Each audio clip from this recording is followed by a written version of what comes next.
Hi. I said I would show the maths, and this is the way I worked it out. This is a tooth, so this area here is a tooth, so that is one of these. That represents that, looking down to the top. We want to know what angle to cut this.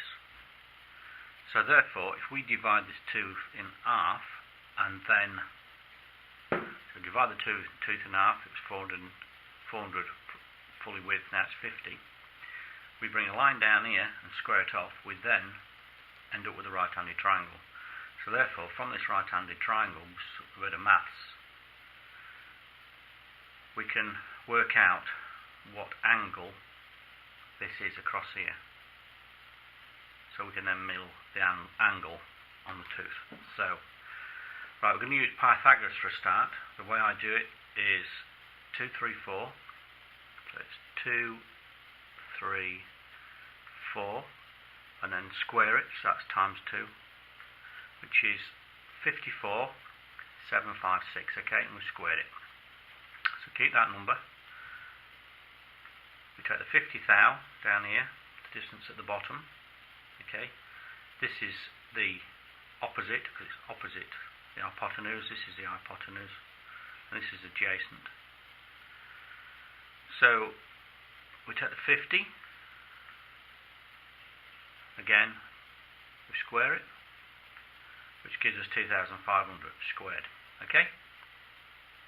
So now we've got those two figures. We add them together, so we've got 2, 5 on the calculator, so we want to put this on it. So we're going to add them together.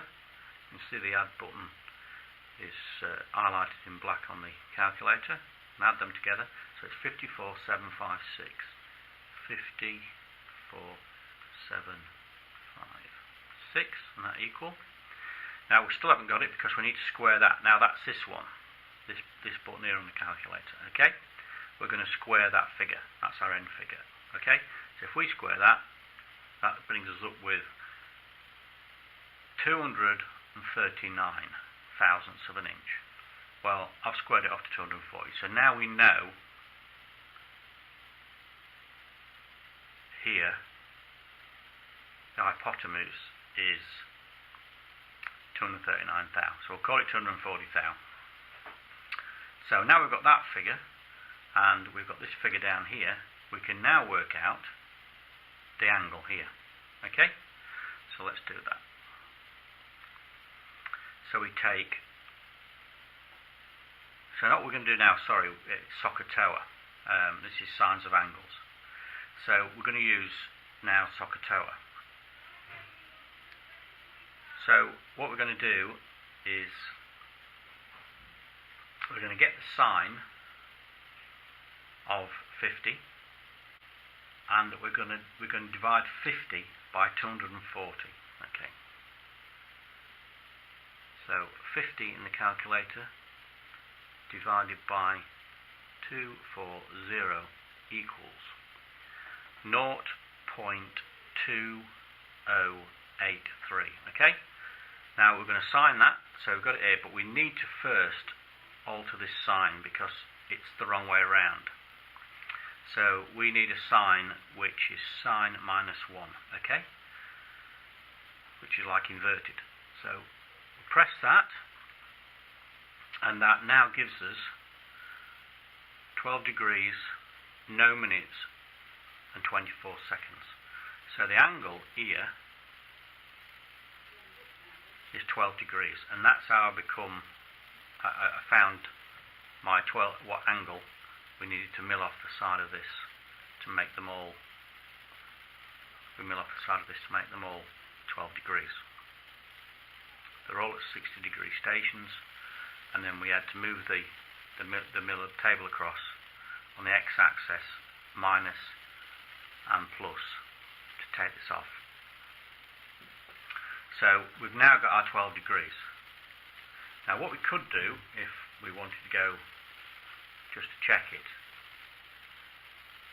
we could say 12 degrees, take the sine of 12 degrees. So we need to turn this off now because we're just going to do pure sine. So put 12 degrees in here. We need the sine of 12 degrees, which is, let's just clear that again. Put 12 degrees, we need the sine of it, which is that. So therefore, if we times that by 240, we should end up with this 50 thou down here, or very close to it. So we're going to multiply the sine of 12 degrees by 240. So multiply, you can see it's multiplied, it's got a black line around it. 240 equals, well, we're nearly there. It's 49,898. So that's telling us we've got our angle right. So it's just another way of forming it round. Okay, so that's how I found out how to do how to cut these chamfers on here, these angles on here. Now in the mill, I did explain in the other video that we've got to move the mill across.